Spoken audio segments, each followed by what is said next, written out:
അസ്സലാമു അലൈക്കും വറഹ്മത്തുള്ളാഹി. ഇംഗ്ലീഷിൻ്റെ സഹായത്തോടു കൂടെ അറബി ഭാഷ പഠിക്കാനുള്ള ഈ സീരീസിലേക്ക് നിങ്ങൾക്കെല്ലാവർക്കും സ്വാഗതം.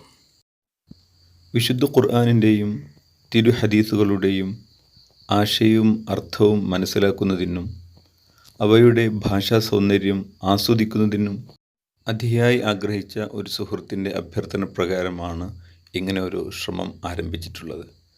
അതുകൊണ്ട് തന്നെ ഉദാഹരണങ്ങൾ ഖുർആനിൽ നിന്നും തിരു ഹദീസിൽ നിന്നും എടുക്കാൻ ശ്രമിച്ചിട്ടുണ്ട്. സ്പോക്കൺ അറബിക്കിൻ്റെ പ്രാധാന്യം മനസ്സിലാക്കി എക്സസൈസ് ഭാഗത്ത് അത്തരം ചില ഉദാഹരണങ്ങളും ഉൾപ്പെടുത്താൻ ശ്രമിച്ചിട്ടുണ്ട്. ഇൻഡക്റ്റീവ് മെത്തേഡാണ് ഞാനിവിടെ ഫോളോ ചെയ്യാൻ ശ്രമിക്കുന്നത്.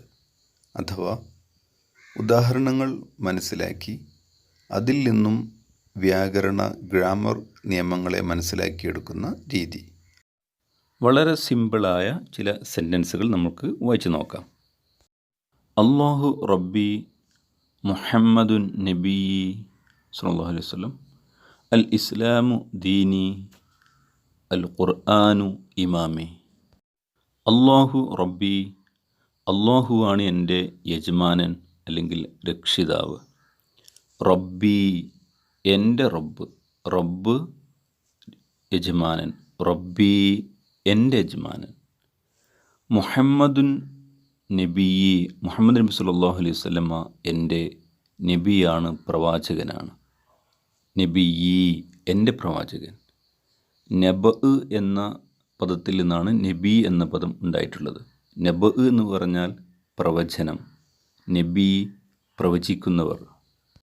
അൽ ഇസ്ലാമു ദീനി, ഇസ്ലാം ആണ് എൻ്റെ മതം. അൽ ഖുർആനു ഇമാമി, ഖുർആൻ ആണ് എൻ്റെ ലീഡർ. മരണശേഷം ഖബറിൽ വെച്ച് മലക്കുകൾ നമ്മളോട് ചോദിക്കുമെന്ന് തിരുനബി പഠിപ്പിച്ച ചോദ്യങ്ങളുടെ ഉത്തരമാണിതെല്ലാം. ഈ സതുദ്ദേശത്തിൻ്റെ ബറക്കത്ത് കൊണ്ട് അല്ലാഹു തആല നമ്മുടെ ഖബർ ജീവിതം സന്തോഷത്തിലാക്കി തിരുമാറാവട്ടെ. നാം ഇപ്പോൾ കണ്ട ഈ 4 വരികളും ഇവ ഓരോന്നും ഓരോ സെൻറ്റൻസുകളാണ്, മീനിങ് ഫുൾ സെൻറ്റൻസുകളാണ്, അഥവാ അൽ ജുംലത്തുൽ മുഫീദ എന്ന് പറയും. ഈ സെൻറ്റൻസുകളെ ഒന്നുകൂടി വായിച്ചു നോക്കൂ. ഇതിലെവിടെയെങ്കിലും ആക്ഷൻ വേർഡ്സ്, ഒരു പ്രവർത്തനത്തെ സൂചിപ്പിക്കുന്ന പദങ്ങളെ കാണുന്നുണ്ടോ? ഇല്ലല്ലോ. തിന്നുക, കുടിക്കുക, ഓടുക, ചാടുക, ഉറങ്ങുക പോലത്തെ ഒരു പ്രവർത്തനത്തെ സൂചിപ്പിക്കുന്ന പദങ്ങൾ ഇവിടെ കാണാനില്ല. പക്ഷേ ഇതെല്ലാം മീനിങ് ഫുൾ സെൻറ്റൻസുകളാണ്. കാരണം ഓരോന്നിൻ്റെയും അർത്ഥം കംപ്ലീറ്റ് ആണ്. പൂർണ്ണമായ അർത്ഥം ലഭിക്കുന്ന രൂപത്തിൽ ഒന്നിലധികം പദങ്ങൾ ചേർന്ന് വരുന്ന ഗ്രൂപ്പ് ഓഫ് വേർഡ്സിനെ സെൻറ്റൻസ് എന്ന് വിളിക്കുന്നു, ജുംലത്തുൽ മുഫീദ എന്ന് പറയുന്നു. കുറച്ച് പദങ്ങൾ കൂടി നമുക്ക് വായിക്കാം. ഖാല റസൂലുള്ളാഹി സ്വല്ലല്ലാഹു അലൈഹി വസല്ലം, അഊദു ബില്ലാഹി മിനശ് ശൈത്വാനിർ റജീം, ലാ അഅ്ബുദു മാ തഅ്ബുദൂൻ, ഇത്തഖില്ലാഹ് തുഅറദു അലയ്യ സ്വലാത്തുക്കും. ഖാല റസൂലുള്ളാഹി സ്വല്ലല്ലാഹു അലൈഹി വസല്ലം, റസൂൽ സ്വല്ലല്ലാഹു അലൈഹി വസല്ലം തങ്ങൾ പറഞ്ഞു. ഖാല എന്ന് പറഞ്ഞാൽ പറഞ്ഞു. ഖാല പാസ്റ്റ് ഫോമാണ്, പ്രസൻറ്റ് ഫോം യഖൂലു.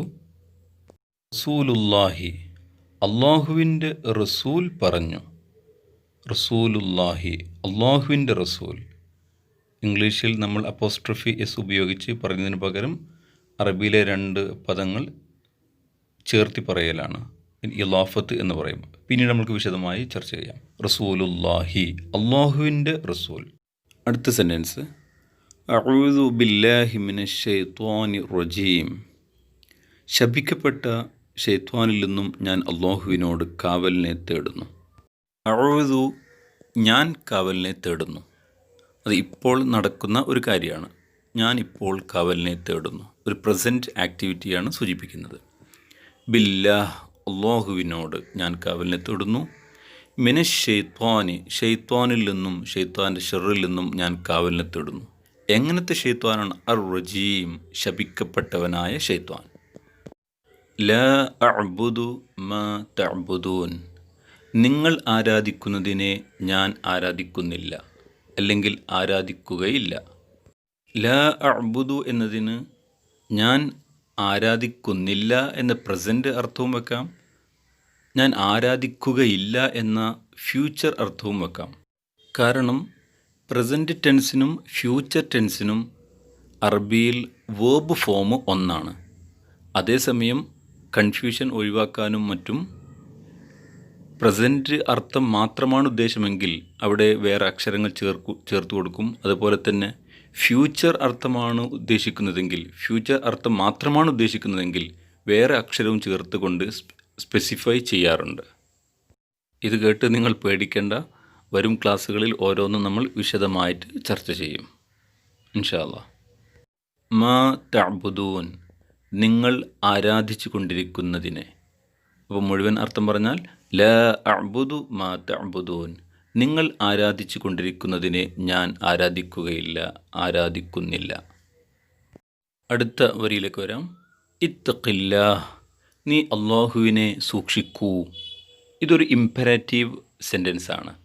ഒരു കാര്യം ചെയ്യാൻ വേറൊരാളോട് ആവശ്യപ്പെടുന്നു. ഇത്തഖില്ലാഹ്, നീ അള്ളാഹുവിനെ സൂക്ഷിക്കൂ. അവസാന സെൻറ്റൻസ് തുഅറളു അലയ്യ സ്വലാത്തുക്കും, നിങ്ങളുടെ സ്വലാത്തുകൾ എനിക്ക് കാണിച്ചു തരപ്പെടും. നമ്മൾ ചൊല്ലുന്ന സ്വലാത്തുകൾ റസൂൽ സ്വല്ലല്ലാഹു അലൈഹി വസല്ലം തങ്ങൾക്ക് കാണിപ്പിക്കപ്പെടുകയും അത് മുഖേന ആഖിറത്തിൽ നമ്മളെ തിരിച്ചറിയുകയും ചെയ്യുന്ന ഒരു ഭാഗ്യം അല്ലാഹു തആല നമ്മൾക്ക് നൽകി അനുഗ്രഹിക്കുമാറാകട്ടെ. ഓരോരുത്തരും ഈ 5 വരികൾ ഒരിക്കൽ കൂടി ഒന്ന് വായിച്ചു നോക്കൂ. അപ്പോൾ നിങ്ങൾക്ക് മനസ്സിലാകും ഓരോ വരിയും ഒരു സെൻറ്റൻസാണ്, ജുംലത്തുൻ മുഫീദയാണ്. കാരണം ഓരോന്നിനും സ്വന്തമായി പൂർണ്ണ അർത്ഥമുണ്ട്, meaningful സെൻറ്റൻസാണ്. You may notice one more thing. There is an action word in each sentence. In each line you can see one action word. ഈ ഓരോ സെൻറ്റൻസിലും ഒരു പ്രവർത്തനത്തെ സൂചിപ്പിക്കുന്ന ഒരു പദത്തെയും നിങ്ങൾക്ക് കാണാൻ പറ്റും. ഒന്നാമത്തെ സെൻറ്റൻസിൽ ഖാല, ഖാല എന്ന് പറഞ്ഞാൽ പറഞ്ഞു, അതൊരു പ്രവർത്തനമാണ്. രണ്ടാമത്തെ സെൻറ്റൻസിൽ അഊദു ബില്ല, അഊദു ഞാൻ കാവലിനെ തേടുന്നു, അതൊരു പ്രവർത്തനമാണ്. മൂന്നാമത്തെ സെൻറ്റൻസിൽ ലാ അഅ്ബുദു ഞാൻ ആരാധിക്കുന്നില്ല, പ്രവർത്തനമാണ്. ഇത്തഖില്ല, ഇത്തഖ് സൂക്ഷിക്കുക, സൂക്ഷിക്കൂ. തുഅറളു, തുഅറളു എന്ന് പറഞ്ഞാൽ കാണിക്കപ്പെടുക, കാണിച്ചു കൊടുക്കപ്പെടുക. ഇത്രയും ഉദാഹരണങ്ങൾ നാം വായിച്ചപ്പോൾ നാം പഠിച്ച ഒരു കാര്യം, ഒന്നിലധികം പദങ്ങൾ ഒരു പ്രത്യേക ക്രമത്തിൽ വരികയും അതിന് ഒരു പൂർണ്ണമായ ഒരു അർത്ഥം ഉണ്ടാവുകയും ചെയ്താൽ അതിനെ ജുംലത്തുൻ മുഫീദ എന്ന് പറയുന്നു. A group of words arranged in a particular order and having a complete meaning is called a sentence. Now let us move to some exercises. I will give you a set of words with meaning. Try to make meaningful sentences using these words. ഇവിടെ തന്നിട്ടുള്ള പദങ്ങൾ ഉപയോഗിച്ചുകൊണ്ട് പരമാവധി സെൻറ്റൻസുകൾ, meaningful സെൻറ്റൻസുകൾ ഉണ്ടാക്കാൻ ശ്രമിക്കുക.